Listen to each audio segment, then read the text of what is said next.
पाकिस्तान ने अब इजराइल से एक बड़ा नया पंगा ले लिया है। जानेंगे क्या पंगा लिया है। तो वहीं ईरान ने 800 मिसाइलों का ऑर्डर क्यों दिया है। जियोपॉलिटिक्स में इस वक्त बहुत कुछ चल रहा है, हमेशा की तरह जानने को मिलेगा बहुत कुछ। आइए जानते हैं इन खबरों को विस्तार से। पाकिस्तान के प्रधानमंत्री शहबाज शरीफ और सेना प्रमुख जनरल असीम मुनीर ने हाल ही में ईरान के साथ संबंधों को मजबूत करने की कोशिश की। यह प्रयास विशेष रूप से बलूचिस्तान में सक्रिय बलूच समुदाय के खिलाफ कार्रवाई के लिए ईरान का समर्थन हासिल करने के उद्देश्य से है, जिन्हें पाकिस्तान भारत का समर्थक मानता है। हालांकि विशेषज्ञों ने चेतावनी दी कि ईरान के परमाणु कार्यक्रम को समर्थन देना और भारत और इजराइल के खिलाफ रुख अपनाना पाकिस्तान के लिए भारी पड़ सकता है। पाकिस्तान और ईरान दोनों इस्लामिक देश होने के बावजूद उनके बीच हमेशा उतार चढ़ाव भरे रहे हैं। ऐतिहासिक रूप से 1979 के ईरानी क्रांति के बाद जब ईरान में शिया शासन स्थापित हुआ, पाकिस्तान और ईरान के बीच वैचारिक मतभेद उपरे। पाकिस्तान जो सुन्नी प्रधान देश है, उसने सऊदी अरब जैसे सुन्नी देशों के साथ गठजोड़ को प्राथमिकता दी। 1990 के दशक में अफगानिस्तान में तालिबान के उदय के समय पाकिस्तान ने तालिबान का समर्थन किया, जबकि ईरान ने उत्तरी गठबंधन का समर्थन किया। इस कारण दोनों देशों के बीच तनाव बढ़ा। 1998 में जब तालिबान ने मजार शरीफ में ईरानी राजनयिकों की हत्या की, तो ईरान और पाकिस्तान युद्ध के कगार पर पहुंच गए थे। यह उदाहरण दिखलाता है कि दोनों देशों के बीच विश्वास की कमी रही है। हालांकि हाल के सालों में, विशेष रूप से 2024 में दोनों देशों के बीच हवाई हमलों के बाद पाकिस्तान ने ईरान के साथ संबंध सुधारने की कोशिश की है। मई 2025 में शहबाज शरीफ की तेहरान यात्रा इस दिशा में एक कदम थी, लेकिन विशेषज्ञों का मानना है कि ये रणनीति जोखिम भरी है। ईरान का परमाणु कार्यक्रम दशकों से वैश्विक चर्चा का विषय रहा है। ईरान ने हाल ही में अमेरिका की परमाणु समझौते की पेशकश को ठुकरा दिया है और यूरेनियम संवर्धन को जारी रखने की घोषणा की है। पाकिस्तान, जिसके पास पहले से ही परमाणु हथियार है, उस पर यह आरोप लगता रहा है कि उसने अतीत में परमाणु तकनीक के प्रसार में भूमिका निभाई है। 1980 और 1990 के दशक में पाकिस्तानी वैज्ञानिक डॉक्टर अब्दुल कादिर खान ने परमाणु टेक्नोलॉजी को उत्तर कोरिया और लीबिया जैसे देशों को बेचने का कुख्यात नेटवर्क चलाया था। इस परमाणु तस्करी ने अंतर्राष्ट्रीय समुदाय में पाकिस्तान की छवि को नुकसान पहुंचाया। हाल के एक एक्स पोस्ट में दावा किया गया कि ईरानी वैज्ञानिकों ने परमाणु फ्यूजन साइकिल पूरा कर लिया है और इसके पीछे पाकिस्तान की तकनीकी मदद हो सकती है। हालांकि ये दावा पुष्ट नहीं हो पाई है, इसे सावधानी से देखा जाना चाहिए। विशेषज्ञों का कहना है कि अगर पाकिस्तान ईरान के परमाणु कार्यक्रम को समर्थन देता है, तो ये इजराइल और अमेरिका जैसे देशों के साथ उसके संबंधों को और खराब कर सकता है। इजराइल, जो ईरान के परमाणु कार्यक्रम को अपने लिए खतरा मानता है, पहले ही कई बार ईरानी परमाणु सुविधाओं पर हमले भी हो चुके हैं। ऑपरेशन सिंदूर भारत द्वारा 7 मई 2025 को शुरू किया गया एक सैन्य अभियान था और अब देखने को मिल रहा है कि जिस तरीके से पाकिस्तान एक के बाद एक जोखिम ले रहा है, पाकिस्तान का ईरान के साथ गठजोड़, भारत इजराइल के खिलाफ रुख अपनाना उसके लिए खतरनाक साबित हो सकता है। भारत और इजराइल के बीच मजबूत रक्षा सहयोग है, विशेष रूप से मिसाइल रक्षा प्रणालियों और ड्रोन टेक्नोलॉजी में। ऑपरेशन सिंदूर में भारत की सैन्य ताकत ने पाकिस्तान को घुटने टेकने पर मजबूर किया। अब उसने 4 दिनों के भीतर ही युद्ध विराम की मांग की। क्षेत्रीय और वैश्विक प्रभाव भी है और वहीं दूसरी तरफ ये भी कहा जा रहा है कि पाकिस्तान का ये मनमानापन उसे लेकर डूब जाएगा। भारत के साथ ऑपरेशन सिंदूर के दौरान सीमित जंग के बाद पाकिस्तान के पीएम शहबाज शरीफ और आर्मी चीफ फील्ड मार्शल असीम मुनीर ने ईरान, तुर्की और अजरबैजान समेत कई देशों का दौरा किया। इस दौरान शहबाज ने भारत के साथ तनाव के बारे में इन देशों के नेताओं को बताया। शहबाज शरीफ ने आरोप लगाया कि भारत ने इजरायली हथियारों की मदद से पाकिस्तान पर हमला किया। अपनी ईरान यात्रा के दौरान पाकिस्तानी पीएम ने इजराइल के खिलाफ भी जमकर जहर उगला। गाजा, लेबनान और यमन युद्ध को लेकर ईरान और इजराइल के बीच तनातनी अपने चरम पर है।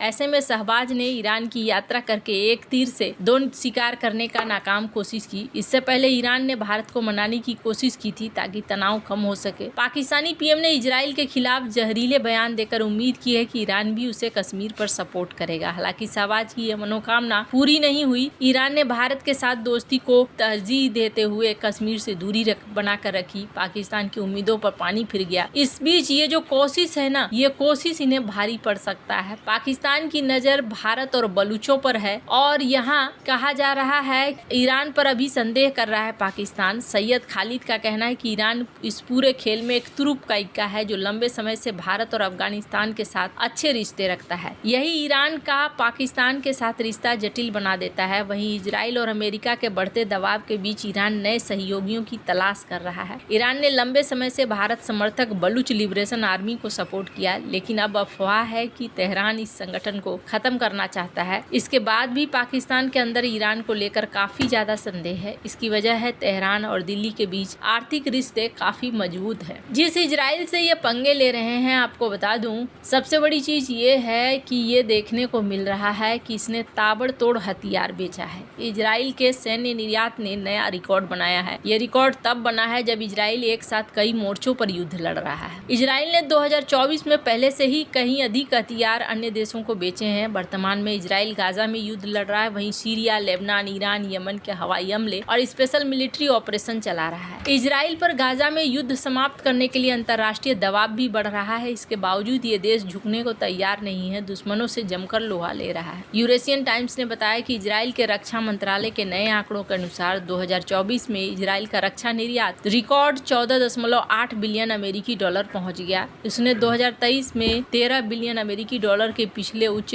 स्तर के रिकॉर्ड को तोड़ दिया। इजराइल ने हथियारों की बिक्री में साल दर साल 13% की अच्छी वृद्धि की है, जिससे यह स्पष्ट रूप से स्थापित हुआ कि इसके रक्षा निर्यात गाजा में चल रहे युद्ध और मानव अधिकारों के हनन और यहाँ तक कि नरसंहार के आरोपों के कारण वैश्विक स्तर पर इसकी बढ़ती आलोचना और अलगाव से अछूते नहीं है। इजराइल के रक्षा मंत्रालय ने कहा कि ये अब तक का सबसे अधिक आंकड़ा है और लगातार चौथा वर्ष है जब इजराइल के रक्षा निर्यात में एक नया रिकॉर्ड बनाया गया है। अपने सबसे लंबे युद्ध के दौरान इजराइल की बढ़ती हथियार की बिक्री रूस के बिल्कुल विपरीत है, जहां यूक्रेन में युद्ध के दौरान रक्षा निर्यात बिखर गया। डेटा से पता चलता है कि इजराइल ने कुछ पूर्व रूसी हथियार निर्यात बाजारों में भी विस्तार किया है। स्टॉकहोम रिसर्च के अनुसार देखने को मिला है कि रूसी हथियारों के निर्यात में 5 साल में आधे से भी कम की कमी आई है और ये एक भयावह तस्वीर है जिसमें कहा जा रहा है कि बड़ी गिरावट आई है।